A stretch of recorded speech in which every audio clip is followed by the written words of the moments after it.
真谛。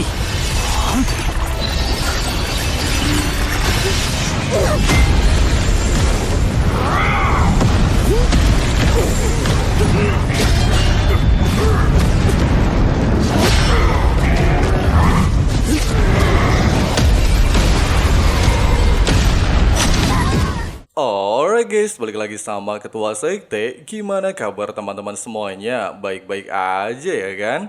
Nah, di video kali ini kita akan kembali melanjutkan pembahasan alur cerita Solen 2 episode 131 ya guys ya. Tapi sebelum itu, kita rekap sedikit aja episode sebelumnya. Setelah menyelesaikan urusannya dengan Juzi, serta menyadari mereka memiliki jalan berbeda dan tidak mungkin untuk bersatu, Yu Hao lantas memutus semua hubungannya dengan Juzi, kemudian melakukan perjalanan menuju wilayah inti ekstrim utara.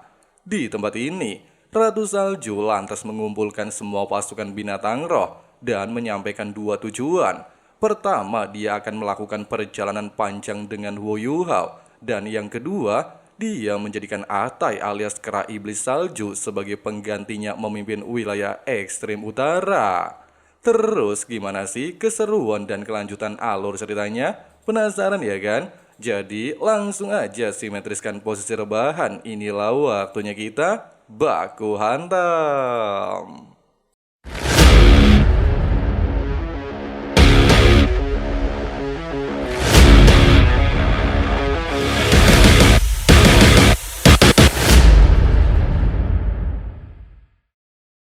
Di saat Ratu Salju baru saja menyampaikan tujuannya, Xiao Bei sempat bertanya bagaimana dengan dirinya. Ratu Salju menegaskan, selain Xiao Bei adalah keluarganya, Xiao Bei juga hampir mencapai hambatan 300.000 tahun dan peluangnya hanya 30% untuk berhasil. Oleh sebab itu, Ratu Salju meminta Xiao Bei untuk ikut bersamanya dan menemukan jalan lain untuk berkultivasi mencapai keabadian. Singkat cerita, selama setengah bulan berada di tempat ini, Ratu Salju terlihat terus-menerus mengajari Huo Yu Hao tentang unsur dasar atribut es yang berasal dari air. Selain bisa membawa kehidupan, air juga bisa membawa kematian. Di tengah-tengah momen ini, menyadari sikap Ratu Salju sangat berbeda dari sebelumnya, serta seolah-olah lebih sentimental, membuat Bing terlihat heran. Sementara Sky Dream langsung menegaskan, hubungan Ratu Salju dan Huo Yu Hao melampaui hubungan mereka berdua, di mana dengan pengorbanan Legacy yang merupakan kesadaran setengah dewa, dia membakar energi ilahinya, menjadikan Huo Yu Hao dan Ratu Salju memiliki ikatan darah, sesuatu hal yang tidak mereka berdua miliki. Bahkan dari lubuk hati yang paling dalam, Ratu Salju kemungkinan telah menganggap Yu Hao sebagai ayahnya. Sementara itu, setelah mendengar semua arahan Ratu Salju, Yu Hao mulai menyadari satu hal. Air dan es bukan hanya sebuah perubahan suhu, tetapi juga merupakan transformasi dari siklus kehidupan dan kematian, membuatnya menyadari esensi sejati pengendalian es dan mampu membentuk armor dewa es dari kemampuan ketujuh roh pelindung atribut esnya.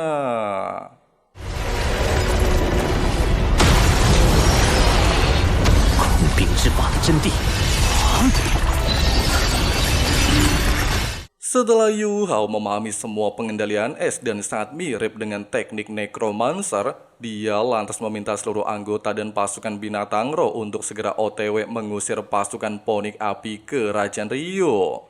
Di tempat lain, selama hampir 1 bulan melakukan penambangan, seorang bawahan melaporkan telah menemukan 12 logam langka dengan kualitas sangat tinggi. Bahkan 2 diantaranya merupakan logam dengan variasi sangat langka. Di saat Juzi merasa puas dan meminta untuk mempercepat penambangan, sebuah badai salju tiba-tiba saja membombardir tempat ini. 坏了，这场暴风雪不太对劲。暴风雪预警！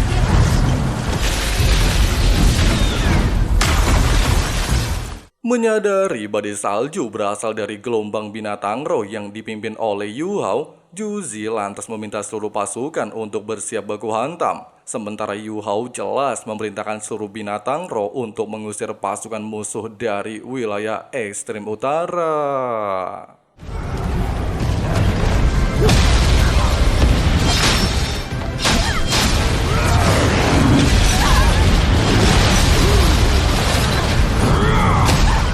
Di momen terdesak, Juzi menunjukkan kapasitasnya sebagai seorang marsal. Selain meminta melakukan serangan balasan, dia juga meminta seluruh pasukan untuk segera mengaktifkan pertahanan terhubung, mengabaikan musuh di darat, dan fokus mengatasi udara. Tapi Yu Hao jelas tidak tinggal diam dan meminta pasukan beruang dan kera Titan untuk segera menghancurkan perisai pertahanan. 快启动联动防御护罩！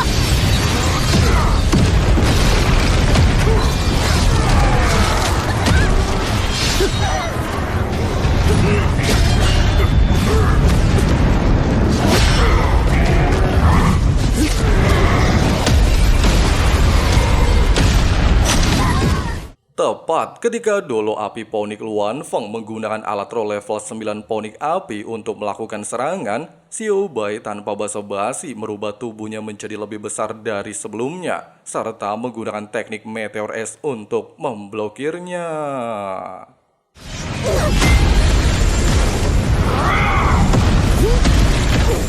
Tidak membuang kesempatan ketika Luan Feng terdesak, Huo Yu Hao segera mengambil inisiatif menyerang. Meskipun Luan Feng berhasil memblokirnya, tapi Yu Hao tidaklah menyerah. Dia lantas menggunakan teknik ketujuh bentuk sejati atribut es.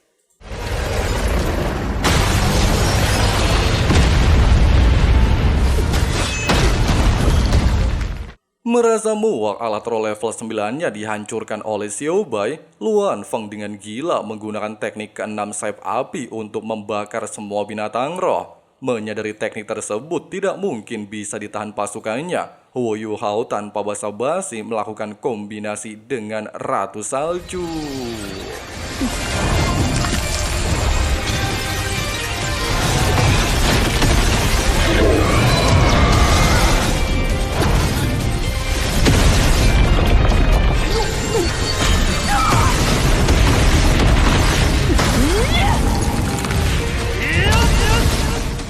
Setelah baku hantam mereda dan pasukan Ponik Api terdesak tanpa mampu melakukan perlawanan, Tai lantas meminta Juzi untuk segera membawa seluruh pasukannya meninggalkan wilayah ekstrem utara. Kejadian hari ini hanyalah sebuah peringatan. Jika terulang kembali, Tai berjanji tidak akan berbelas kasih dan menghabisi seluruh penyusup yang memasuki wilayahnya. Dengan perasaan sakit hati sejak dia memegang kendali pasukan Ponik Api dan menjadi kekalahan pertamanya, Juzi terlihat menunjukkan wajah frustasi. Selain pasukannya mengalami korban jiwa luar biasa banyak alat roh mereka juga hancur dalam pertempuran. Bahkan logam langka yang telah mereka kumpulkan dengan susah payah seketika sirna.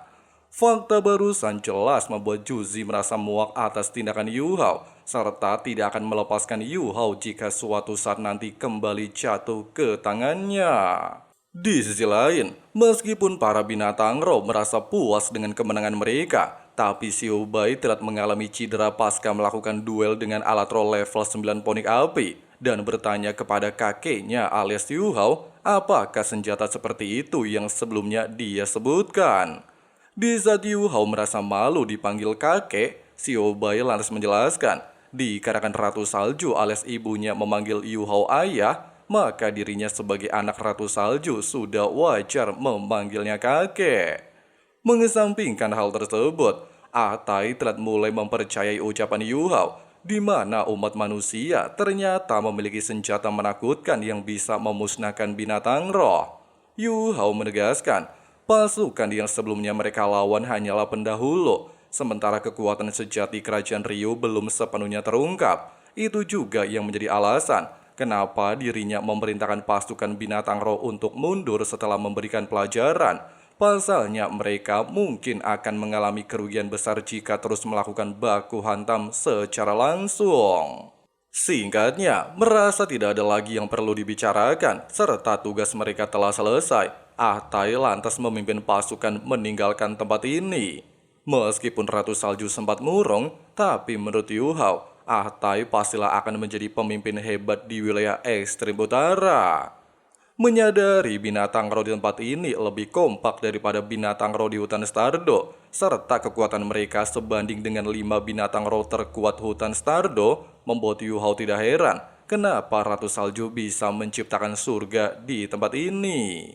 Meskipun ucapan Yu Hao adalah fakta, tapi bagi Ratu Salju, Yu Hao belum mengetahui kekuatan inti sebenarnya di hutan Stardo. Bahkan pemahaman Yu Hao tentang Ditian masih jauh dari kata cukup. Di mana Ditian bukan hanya sebagai pemimpin hutan Stardo, tetapi juga merupakan utusan dari penguasa sebenarnya dari seluruh binatang roh. Jika sosok tersebut memerintahkan untuk menghabisi manusia, bukan hanya hutan Stardo saja yang akan bergerak, tetapi seluruh binatang roh di benua Dolo juga harus mengikuti perintahnya. Jika hal itu benar-benar terjadi, maka kemusnahan tidak mungkin terhindarkan. Ucapan barusan jelas membuat Yu Hao kebingungan apa sebenarnya yang dimaksud Ratu Salju dan siapakah yang bisa mengutus binatang roh sekuat Ditian. Ratu Salju menjelaskan hanya binatang roh dengan umur panjang yang mengetahuinya, di mana awalnya penguasa seluruh binatang roh adalah Dewa Naga. Menurut informasi, Dewa Naga adalah binatang roh pertama yang terlahir. Dia memiliki kedudukan tersendiri di alam dewa, serta memiliki 9 putra. Namun dikarenakan alasan yang tidak diketahui, Dewa Naga mengalami kejatuhan. Dan setelah kejatuhannya, Dewa Naga terpecah menjadi 2 yang disebut Raja Naga Emas dan Raja Naga Perak. Keduanya mewarisi kekuatan dari Dewa Naga dan berkeliaran di benua Dolo, menjadi penguasa bagi para binatang roh di benua ini. Sampai akhirnya, di saat benua Dolo dilanda malapetaka besar, seluruh klan naga bersatu untuk melawannya. Namun sayangnya, hampir seluruh klan naga tewas dalam insiden tersebut. Sedangkan Ditian adalah satu-satunya naga murni yang selamat dari bencana. Itu juga yang menjadi alasan kenapa Ditian disebut sebagai utusan penguasa binatang roh. Di saat Yu Hao bertanya, apakah Raja Naga Perak dan Emas masih hidup, Ratu Salju tidaklah bisa menjawabnya, dan kemungkinan hanya Ditian yang mengetahuinya. Di tengah-tengah obrolan, Xiao Bai tiba-tiba bertanya, kemana lagi mereka akan pergi? Apakah mereka akan menuju ke Akademi Shrek? Yu Hao menegaskan, mengambil jalan yang sama hanya akan membawa mereka dalam bahaya. Oleh sebab itu, mereka akan memutar memasuki ibu kota Tiando dan barulah OTW ke Akademi Shrek. Nah guys, seperti itulah pembahasan alur cerita Donghua Shonen 2 episode 131 ya guys ya. Semua alur cerita di episode kali ini benar-benar mirip banget sama spoiler yang udah Mimin sering buatkan ya guys ya. Dan buat teman-teman yang masih penasaran gimana sih kelanjutan alur cerita di episode 132-nya, kalian bisa klik link yang ada di pin komentar ya guys ya. Atau lebih enaknya, kalian bisa cek daftar playlist spoiler novel Shonen 2. Oke lah guys, makasih banyak buat teman-teman yang udah nonton sampai habis. Jangan lupa pencet tombol subscribe-nya dan nyalain notifikasinya supaya teman-teman gak ketinggalan updatean selanjutnya. Di sini Abang Frank si Ketua Sekte undur diri dulu. See you and bye. Maybe we could be okay, maybe you could be the change I need today. I promise that I've never felt this way. I really hope that you will choose to stay through all the pain. I know you told your friend you're not okay, and tell me what's wrong and why you never said you felt that way. Guess you're trying to stay strong and fake a smile until I love